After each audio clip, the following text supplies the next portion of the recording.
So we've seen some world-class talent in the Premier League throughout the years, but there's some players who just haven't crossed these shores and played the Premier League. I'm going to make a starting 11 of the best players from the international scene that have never played in the Premier League. In goal, it's a toss-up probably of Buffon, Casillas and Neuer, but I'm going to go for Neuer just because I think the other two did venture out their native countries, Casillas with Porto, Buffon with PSG, Neuer's just stayed in Germany, so it gives an indication that probably he wouldn't leave even if he was given the opportunity.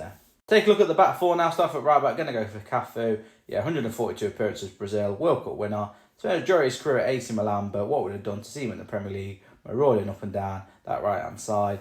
Sergio Ramos nearly joined Man U in the mid-2010s, but never materialised. World Cup winner, Euros winner, fantastic servant for Real Madrid, multiple Champions League winner. Alongside a man who played over 3 decades, of course, one club man. Don't think he would have gone to the Premier League even if he had the opportunity. It was Paolo Maldini, AC Milan, running for his blood. And another Brazilian fullback on the left-hand side, got to be Roberto Carlos, just seeing that left foot, swazzing in free kicks.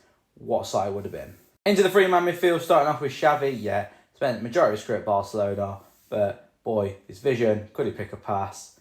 Integral to Barcelona and Spain's success, World Cup winner, Champions League winner, you name it, would have been lovely to see him picking passes out in the Premier League. Alongside him, Fergie once said, give me 10 pieces of wood and Zidane, I'll win you the Champions League. What a player he was. To see him in the Premier League would have been a dream. And not going to go for Diego Maradona. I just think when Premier League was first inaugurated in 92, he was on the back end of his career. So I'm going to go for a man at his peak again. Part of that fantastic Barcelona team. It's got to be Andres Iniesta, World Cup winner. Again, at top of his powers. Was hard to stop. And the front three starting off the left-hand side. The guy who made a lot of people, my era, fall in love with football. Of course, it was Ronaldinho.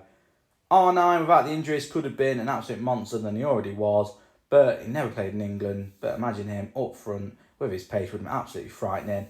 And of course, we've got to finish it up. What most people would say, the greatest player of all time on the right hand side to never play in the Premier League, it's got to be, of course, Messi. Here's my starting 11 for the best player not to play in the Premier League. How I missed anyone out? Who do you think is the best player not to have played in the Premier League? Let me know in them comments below.